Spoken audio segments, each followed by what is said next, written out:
বুধবার সকালে আদালতে সিবিআই জানিয়েছিল নিয়োগ দুর্নীতির মামলায় তাঁর বিরুদ্ধে তদন্ত শেষ।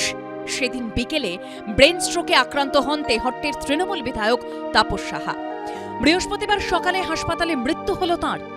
দলের বিধায়কের মৃত্যুতে শোক প্রকাশ করে মমতা বন্দ্যোপাধ্যায় এক্স হ্যান্ডেলে লিখেছেন, আমার অনেক দিনের পুরাতন সহকর্মী ছিলেন।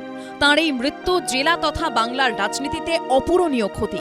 তেহট্টের তৃণমূল বিধায়কের প্রয়াণে শোক জ্ঞাপন করেছেন বিরোধী দলনেতা শুভেন্দু অধিকারীও।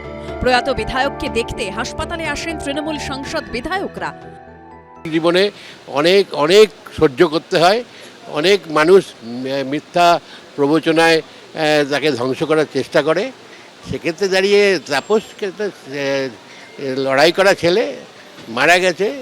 আমার তার জন্য তার প্রতি স্নেহভাজন আমার হাতিয়ার ছিল। নিয়োগ দুর্নীতি মামলায় নাম জড়িয়েছিল তেহট্টের তৃণমূল বিধায়ক তাপস সাহার। তাঁর বিরুদ্ধে চাকরি দেওয়ার নাম করে টাকা তোলার অভিযোগ উঠেছিল। কেন্দ্রীয় এজেন্সির জিজ্ঞাসাবাদের মুখোমুখিও হয়েছিলেন তিনি। বুধবার সিবিআই আদালতে জানায়, অভিযুক্ত তৃণমূল বিধায়ক তাপস সাহার বিরুদ্ধে তদন্ত শেষ। বিচার প্রক্রিয়া শুরুর অনুমতি দিয়েছেন বিধানসভার অধ্যক্ষ। পরিবার সূত্রে দাবি, বুধবার বিকেলেই বাড়িতে ব্রেন স্ট্রোকে আক্রান্ত হন তিনি। তাঁকে নিয়ে যাওয়া হয় তেহট্ট মহকুমা হাসপাতালে। অবস্থার অবনতি হলে রাতেই তাঁকে স্থানান্তর করা হয় অ্যাপোলো হাসপাতালে। বৃহস্পতিবার সকাল 8:15টায় অ্যাপোলো হাসপাতালে মৃত্যু হয় তৃণমূল বিধায়কের। ওনার নিজের বাসভবনে ব্রেন স্ট্রোকে আক্রান্ত হয়েছিলেন। আমার লোকাল আমাদের তেহট্ট মহকুমা হসপিটালে ওনাকে অ্যাডমিট করা হয়। অবস্থার অবনতি হওয়াতে তড়িঘড়ি কলকাতার অ্যাপোলোতে রেফার। সকালে আমরা জানতে পারলাম যে সকাল 8:15 নাগাদ উনি এক্সপায়ার করেছেন। বিধানসভায় প্রয়াত বিধায়ককে শেষ শ্রদ্ধা জানান তৃণমূলের সর্বভারতীয় সাধারণ সম্পাদক অভিষেক বন্দ্যোপাধ্যায়। সব মামলা থেকে অব্যাহতি পেতে গেল, আবার কি মানুষ মরে গেলে পরে তার এগেনস্টে মামলাটা অ্যাভয়েড করে যায়। Is as clear as anything.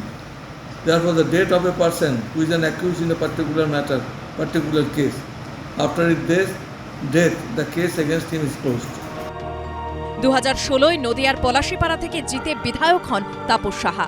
2021 Tehatta থেকে জিতে আসেন তিনি। ঝিলম করঞ্জাই ও আশাবুল হোসেনের রিপোর্ট, এবিপি আনন্দ।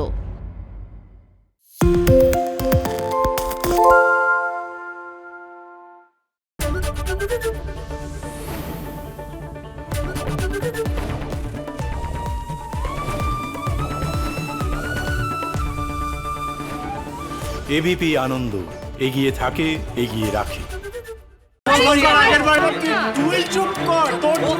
বাংলা ঝামেলা চায় না, বাংলা খবর চায়। বাংলা খবর, বাংলার খবর।